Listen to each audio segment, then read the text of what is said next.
जय जय श्री राम। आप सभी का जीवन मंगलमय हो। भारत की संस्कार संस्कृति सनातन धर्म संयुक्त परिवार का एक परिभाषा है। संयुक्त परिवार के लिए उपाय जो उक्ति, भक्ति, सेवा का मार्ग और संसार को विष और विषयी अवस्था इसकी पतित अपवित्रता की है। अज्ञानता की है। अविद्या जिसे कहा जाता है, इस अविद्या के द्वारा ही दैहिक, दैविक, भौतिक तीन तरह का ताप, दुख लोगों में है। लेकिन इस दुख का निवारण परमात्मा की कृपा से ही संभव है। कोई अपने प्रयास से इन दुखों का निवारण नहीं कर सकता। परम पिता का पर्याय जो अपनी आत्मा को जानता हो, अपनी आत्मा की अनुभूति हो, वही सहानुभूति दूसरे से कर सकता है। जिसमें आत्मा का बल हो वही दूसरे को बल प्रदान कर सकता है। जो आत्मरक्षा के लिए तत्पर हो वही दूसरे की रक्षा कर सकता है। जो आत्मनिरीक्षण कर सकता है वही दूसरे का निरीक्षण कर सकता है। जो आत्मसम्मान करना जानता है वही दूसरे का सम्मान कर सकता है। जो आत्मरक्षा करना जानता है वही दूसरों की रक्षा कर सकता है। जो आत्मनिर्भर है वही लोगों को स्वतः निर्माण कार्य कर सकता है। समस्याओं का समाधान जो परम आत्मा को जानता है, परमात्मा को जानता है, जो पराये लोगों को परोपकार करके, परोपकार ही परमात्मा का कृपा, सब लोग मिलकर एक दूसरे के पर परोपकार करें, दूसरे के समस्याओं का समाधान करें। सबका एक ही उद्देश्य हो, अपने बारे में किसी को सोचने का, समझने का अवसर ना हो, सिर्फ दूसरे के लिए जीवन जिए, दूसरे के समस्याओं के समाधान में इतना व्यस्त कर लें, आपको व्यवस्थित कर लें, सुव्यवस्थित कर लें कि अपने इंद्रियों के माध्यम से जो शरीर को जाना जाता है, शरीर का गुण, संसार का गुण, जो विषयी है, अज्ञानता है, पतित है, क्षुद्रता की स्थिति है, इसका निवारण आत्मज्ञान, आत्मबोध के द्वारा स्वतः हो जाता है। तो समस्या शेष बचती ही नहीं, शेष कुछ नहीं रहता। सब विशेष, श्रेष्ठ और श्रद्धेय, श्रेष्ठ ध्येय, श्रेष्ठ ध्यान, श्रेष्ठ धारणा, प्रेम की गंगा, ज्ञान की गंगा, सुख की गंगा बहती है। लेकिन आज के समय में लोग अपने स्वार्थ में स्वयं के दुखों को निवारण, समस्याओं का समाधान करने में प्रयास कर रहे हैं। स्वयं अकेले दुखों के समस्याओं का समाधान नहीं किया जा सकता है, क्योंकि समस्या भी सभी के द्वारा पैदा होती है, संसार में पैदा होती है, संसार के लोगों से पैदा होती है। तो इसका समाधान भी सबको मिलजुल करके ही, परोपकार के माध्यम से, विद्या के माध्यम से ही इसका समाधान का निवारण होगा। हिंदू संस्कार संस्कृति को चारों तरफ से असहाय और कमजोर किया जा रहा है। आर्थिक रूप से, मानसिक रूप से, बौद्धिक रूप से, आध्यात्मिक रूप से, आत्मिक रूप से। व्यवस्था जो स्वतंत्रता का था, स्वतंत्रता संग्राम, वो अंग्रेजी व्यवस्था के विरुद्ध में था, अंग्रेजों के विरुद्ध नहीं था। जब पूरे विश्व को एक संयुक्त परिवार हमारा धर्म स्वीकार करता है तो अंग्रेज से नहीं हो सकता, उनकी व्यवस्था से था। आज उन्हीं की व्यवस्था हर तरफ दिखाई पड़ती है, शिक्षा के क्षेत्र में, न्याय के क्षेत्र में, स्वास्थ्य के क्षेत्र में, प्रशासन के क्षेत्र में, संविधान के क्षेत्र में, राजनेता के चरित्र और चिंतन में। मुगलों से, मुसलमानों से कोई दोष नहीं, उनका कोई विरोध नहीं था, उनकी व्यवस्थाओं से विरोध। और वही व्यवस्था जो मांसाहारी व्यवस्था,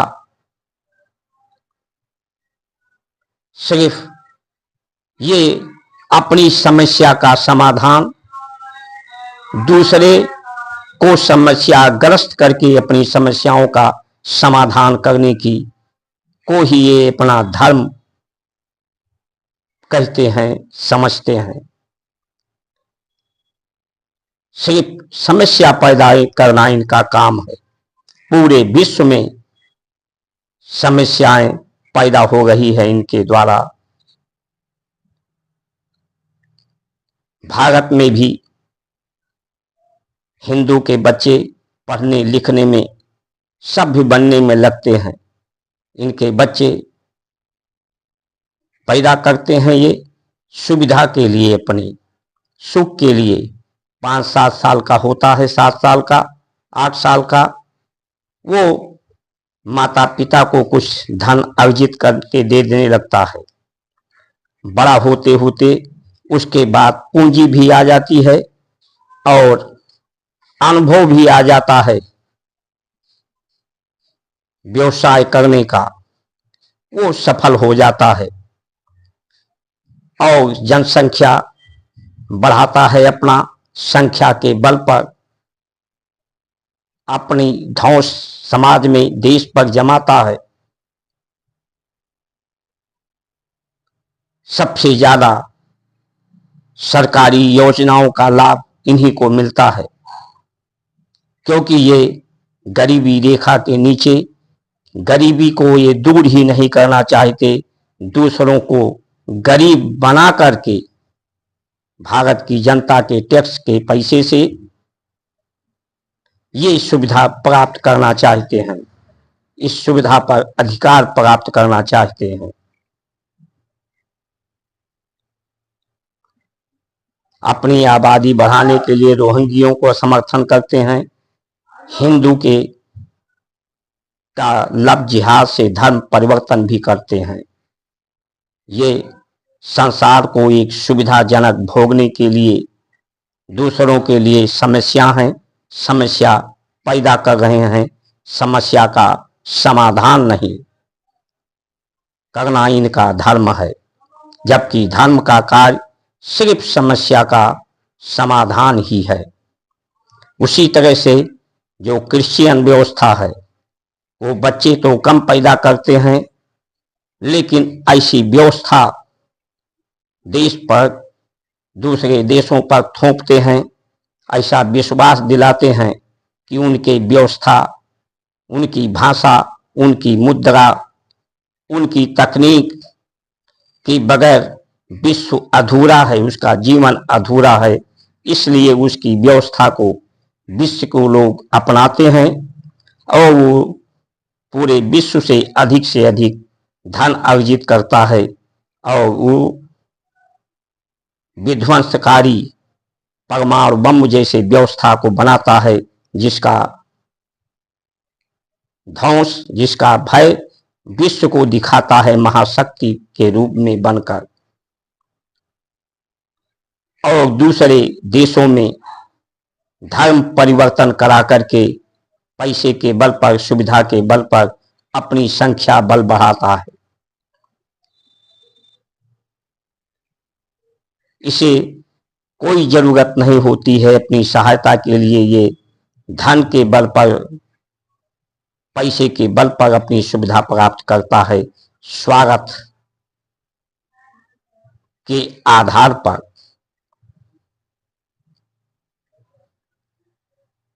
एक भारत की परंपरा ही है जो स्वार्थ नहीं, सेवा, अर्थ, संसार को भोगने का विषय नहीं समझती, संसार को परमात्मा का सुंदर कीर्त समझ करके इसका सदुपयोग करती है, इसका सुंदर प्रबंधन करती है, इसकी सुंदरता को अक्षुण्ण बनाने में, बनाए रखने में विश्वास करती है।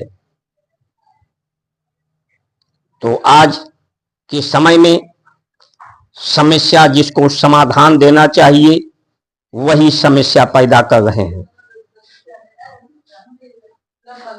संविधान की बात करें तो संविधा जो हो वही संविधान है, सबके लिए एक विधा हो वही संविधान है।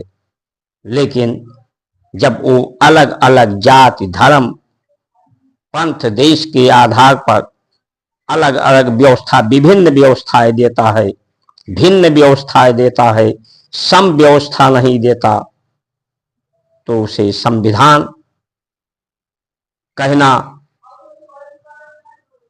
आध्यात्मिक दृष्टिकोण से, वैदिक दृष्टिकोण से, धार्मिक दृष्टिकोण से कहना अनुचित होगा।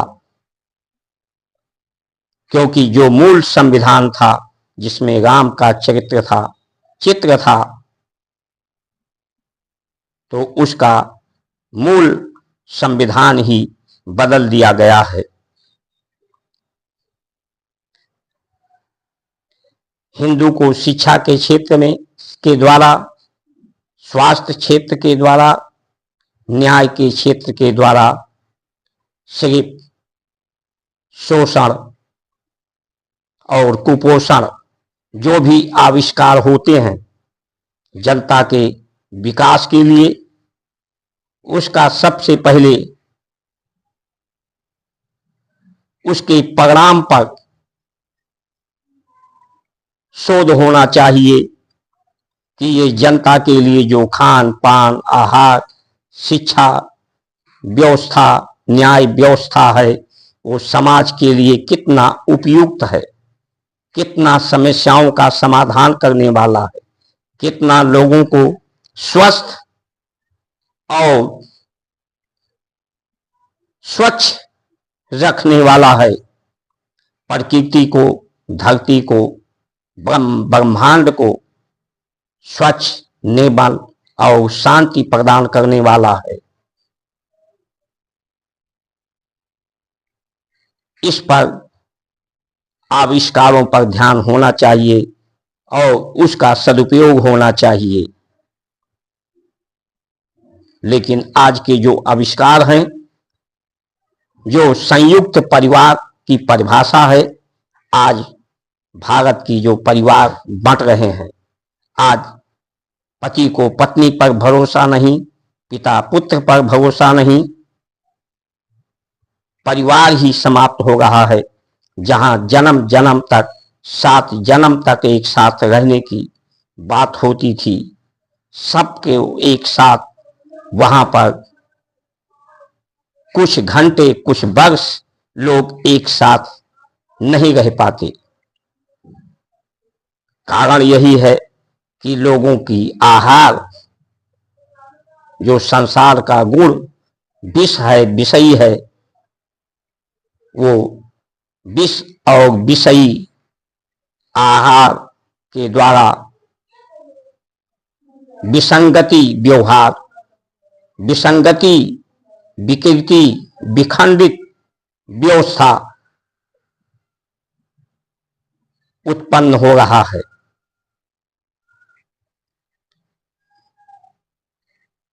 हिंदू की बात करने वाले जो हिंदू नेता हैं,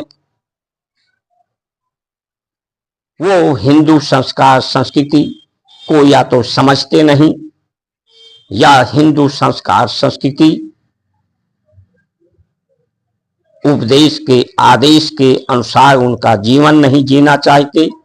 जीवन का सुअवसर ना उन्हें स्वयं प्रदान है, ना दूसरे को प्रदान करना देना चाहते। नेता का पर्याय ही यही हो कि जिसने निश्चित कर लिया हो निस्वार्थ सेवा का, निष्काम भक्ति का, वही नेता हो सकता है।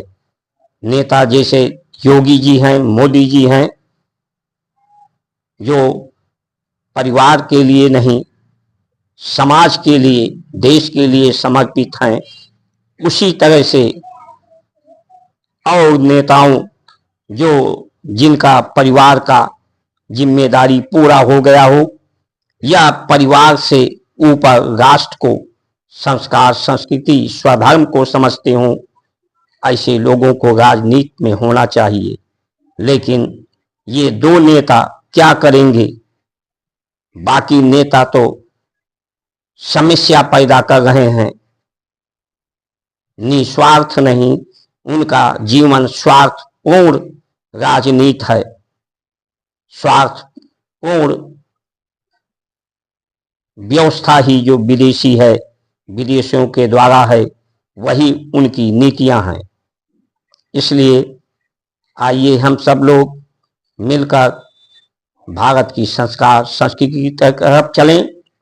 समस्या जब भी उठती है, समस्या सीमा पार सर से होती है, तो लोग उठ खड़े होते हैं। वही समय देखने को मिल सकता है। आज लोगों को मुस्लिम के प्रति जिस तरह से आक्रोश, जिस तरह से जागृति हिंदू धर्म को हुआ है, क्योंकि ये लगने लगा है कि ये समस्या को पैदा कर रहे हैं, समाधान समस्या करने में व्यवधान पैदा कर रहे हैं। भारत की संस्कार संस्कृति में व्यवधान ये पैदा कर रहे हैं, जिसके द्वारा समस्या का समाधान होता रहा है या हो सकता है। लेकिन आने वाले समय में सिर्फ मुसलमान के द्वारा ही समस्याएं सभी नहीं पैदा की जा रही। जो हिंदू कहने वाले नेता हैं, हिंदू कहने वाले अधिकारी शासन प्रशासन स्वास्थ्य व्यवस्था में हैं, वो भी समस्या को पैदा कर रहे हैं। आने वाले समय में जनता इनके विरोध में भी खड़ी होगी और खड़ा होना पड़ेगा। संविधान के खिलाफ, जो इसे संविधान बनाने के लिए जो मूल संविधान था, उस मूल संविधान में स्थापित करने के लिए जो बीच में बदलाव हुए हैं, संविधान में अमेंडमेंट आर्टिकल लाए गए हैं, उन्हें हटा करके उसके लिए खड़ा होना पड़ेगा। भ्रष्टाचार के खिलाफ लोगों को खड़ा होना पड़ेगा। जितनी आय है उतनी व्यय में ही लोगों को संतुष्ट रखने की व्यवस्था में रहना चाहिए। लेकिन भ्रष्टाचार क्या है? जितनी आय है उससे कई गुना व्यय लोगों के जीवन में है, इसीलिए भ्रष्टाचार है। आय को नहीं बढ़ाया जा सकता, लेकिन व्यय को कम किया जा सकता है। भारत की संस्कार संस्कृति का मूल आय को बढ़ाना नहीं, व्यय को न्यून स्तर पर ला करके सुखद जीवन, सुलभ जीवन, सुभग जीवन, सुंदर जीवन, स्वस्थ जीवन, श्रेष्ठ जीवन जीने का एक कला है। जीवन एक दर्शन हमारे शास्त्रों ने दिया है। इन्हीं वचनों के साथ आप सभी का सुमंगल कामना करते हुए जय श्री राम।